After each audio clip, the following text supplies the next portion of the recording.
question is that the amendments be agreed to, and I call the honourable member for Throsby. Thank you, Deputy Speaker. It's important in considering the detail of the amendments and the bill before the House that we understand the history, that is, the process which has led to this bill being before the House today. And I take you back, Deputy Speaker, to the pre-election commitments that were made by the now Prime Minister, the then member for Wentworth, where he promised that he could deliver a national broadband network that his then leader didn't believe in. Let's be very clear about this. His then leader didn't believe in it because his then leader was committed to a style of politics which predates colour television. We're black, you're white. You're white, we're black. And unless it can be distilled down into three-word slogans, goodies and baddies, you're for it or against it, the then leader of the opposition— Yes, the member will resume his seat. Member must be relevant to an amendment before the House. He's not being relevant. I ask the member to be relevant.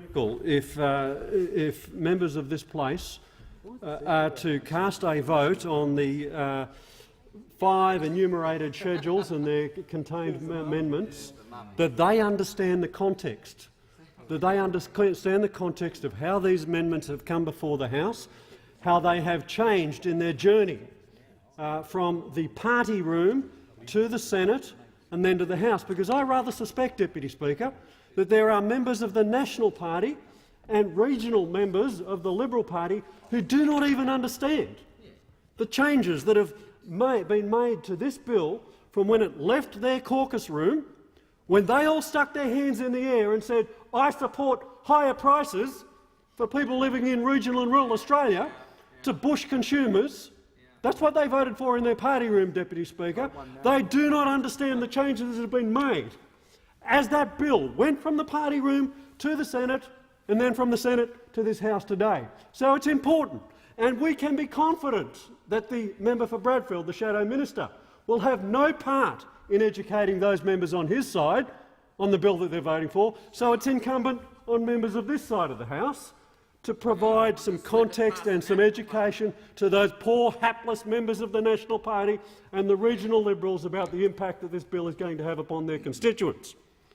So let's look at those issues, Deputy Speakers, because when the bill was before the Senate, it had provisions within there which were wedded to ensuring that if you were a broadband client in regional and rural Australia, if you were one of the thousands of Australians who made a submission to the Regional Telecommunications Review and expressed your concerns about the impact of the failure of the government to deliver decent broadband services to people in the bush, then, Deputy Speaker, and I draw your attention, Deputy Speaker, to the report of the Regional Telecommunications, a very good report, I have to say, where they highlight the importance of having ubiquitous broadband services in the bush to enable them, if you're a farm-based business, Deputy Speaker, or a regional-based small business, having broadband to enable you to access the markets and the supply chains of the world. Absolutely critical.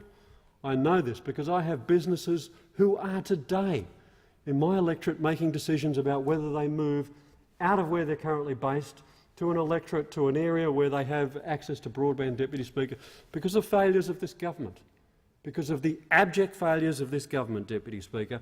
That's why I go to the history of this bill, because it's incumbent upon this side of the House to explain to those hapless nationals about what they have supported.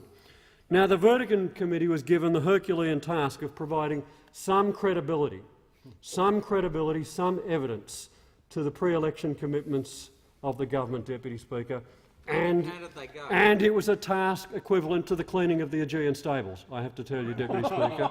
It was a task equivalent to the cleaning of the Aegean stables. They have attempted to provide a factual basis about how the government, with a scrap of credibility, could destroy the architecture, the engineering architecture of the National Broadband Network, Deputy Speaker, as well as the business model which underpins it, Deputy Speaker. They have failed. But that is the background to this bill, Deputy Speaker. I just want to emphasise the point.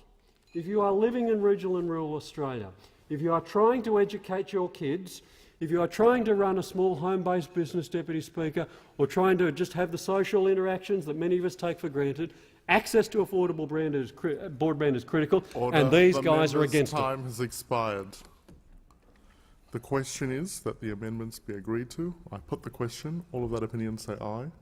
To the contrary, no. I think the ayes have it. The question now is that this bill, as amended, be agreed to. I put the question. All that opinion say aye. To the contrary, no. I think the ayes have it. The bill, as amended, has been agreed to. Leave of the House to move the third reading immediately. Is leave granted? Leave is granted. Minister? I move that this bill be now read a third time. All that opinion say aye. To the contrary, no. I think the ayes have it. I call the clerk. Third reading, a bill for an act to amend the law relating to telecommunications and for related purposes. Government business, order of the day number 2, Tax and Superannuation Laws Amendment 2016 Measures number 1 Bill 2016, resumption of debate on the second reading.